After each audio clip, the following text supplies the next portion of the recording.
Qui donc est sage pour comprendre ces choses, assez pénétrant pour les saisir? Oui, les chemins du Seigneur sont droits, les justes y avancent, mais les pécheurs y trébuchent. Parole de Dieu.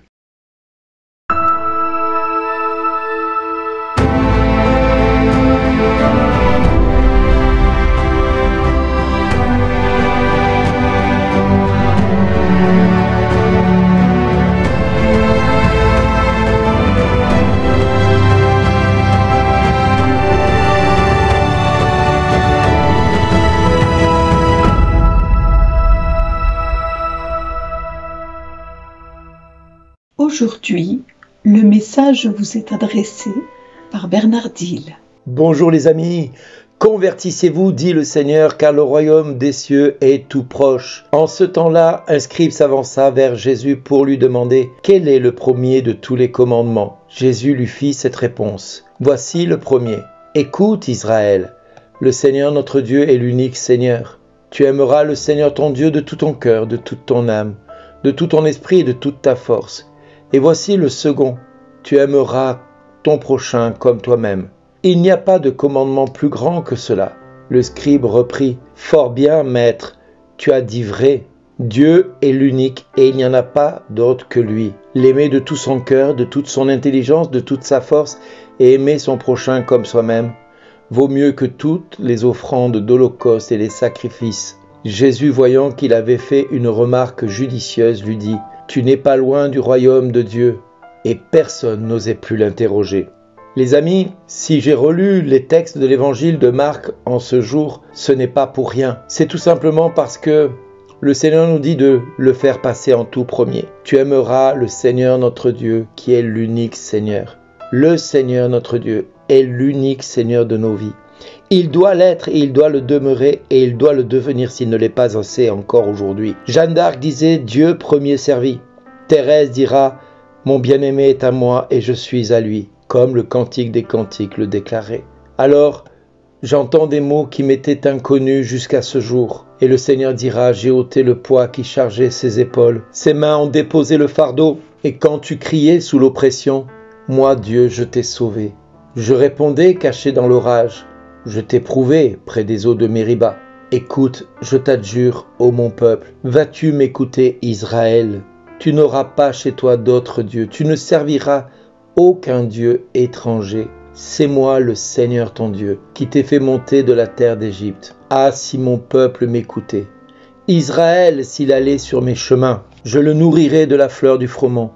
Je le rassasierai avec le miel du rocher. Oui, les amis, et si le peuple de Dieu se mettait à écouter les commandements de Dieu, alors il bannirait de sa maison toute idole, ces idoles qu'il a bâties de toutes ses mains, puisque la parole de Dieu nous dit, nous ne dirons plus à l'ouvrage de nos mains, tu es notre Dieu, car de toi seul l'orphelin reçoit de la tendresse.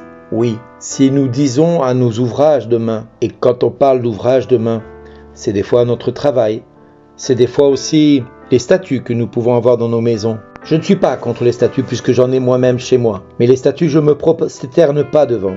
Je me prosterne devant Dieu. Et ces statues me permettent de me rappeler que Dieu est présent dans ma vie, qu'il est dans mon cœur puisque je suis le temple du Saint-Esprit. Donc quand nous avons une statue devant nous, nous pouvons faire ce que les orthodoxes font, vénérer les statues ou les icônes. Nous pouvons les embrasser au titre de la vénération. Mais nous ne pouvons pas les adorer, parce qu'elles ne sont pas Dieu. Tout comme les personnes qui ont dans leur même maison des crucifix et des bouddhas. Cela n'est pas possible. Les personnes qui ont des crucifix et des masques africains d'idoles, ce n'est pas possible. Alors mes amis, revenons de tout notre cœur. Revenons vers ce Dieu qui nous demande de le faire passer lui comme seul Seigneur, comme l'unique Seigneur de nos vies. Revenons de toute notre âme afin de l'adorer lui et de le célébrer lui et uniquement lui dans nos vies de tous les jours. Adorons-le face contre terre. Sachons que quand nous élevons les yeux vers le ciel, lui regarde et penche son regard vers nous et nous dit « Mon enfant, mon fils, ma fille, vois de quel amour je t'ai aimé. Pour toi j'ai donné mon fils unique, mon unique fils, afin que tu vives et que tu aies la vie en abondance. Je te dis cela pour que ta joie soit parfaite. Si dans ta vie aujourd'hui, mon frère, Ma sœur, tu n'as pas la joie parfaite. Si dans ta vie il y a épreuve sur épreuve, si dans ta vie le diable a encore des droits sur ta vie, il est temps que tu renonces à toutes tes idoles, toutes tes fausses idoles. Parce qu'il est vrai que par moments, nous pensons faire des bons choix et nous pensons justement que peut-être nous sommes liés à quelque chose et nous ne comprenons pas quoi. Alors je vous invite chacun et chacune de vous à regarder dans votre maison quel est l'objet, quelle est la chose, quel est le temps que vous donnez à chacun pour passer du temps avec. Ça peut être votre femme, ça peut être votre mari, ça peut être vos enfants, ça peut être votre travail, ça peut être votre voiture, ça peut être votre télé, ça peut être tout ce que vous avez devant les yeux ou je ne sais quoi. Posez-vous la question, qui de Dieu ou de cette chose ou de cette personne doit rester dans votre vie comme premier? Quelle est la place que vous allez redonner à Dieu face à cette chose ou cette personne ou cette situation? Dernièrement, j'ai rencontré une personne qui avait un Bouddha dans sa maison tout en ayant un grand crucifix et en même temps une grande statue de Jésus miséricordieux. Je lui ai dit, tu crois pas que là, tu as une dichotomie dans ta manière de croire en Dieu? Tu crois pas que ce Bouddha n'a rien à faire dans cette maison? Il me dit, mais on me l'a offert, j'ose pas la jeter. Je dis, mais ça, tu n'aurais jamais dû l'accepter en tant que chrétien. Et tu n'aurais jamais dû la garder non plus. Tu dois faire un choix. Alors cette personne n'a pas hésité. Elle l'a pris et elle l'a jeté à la poubelle.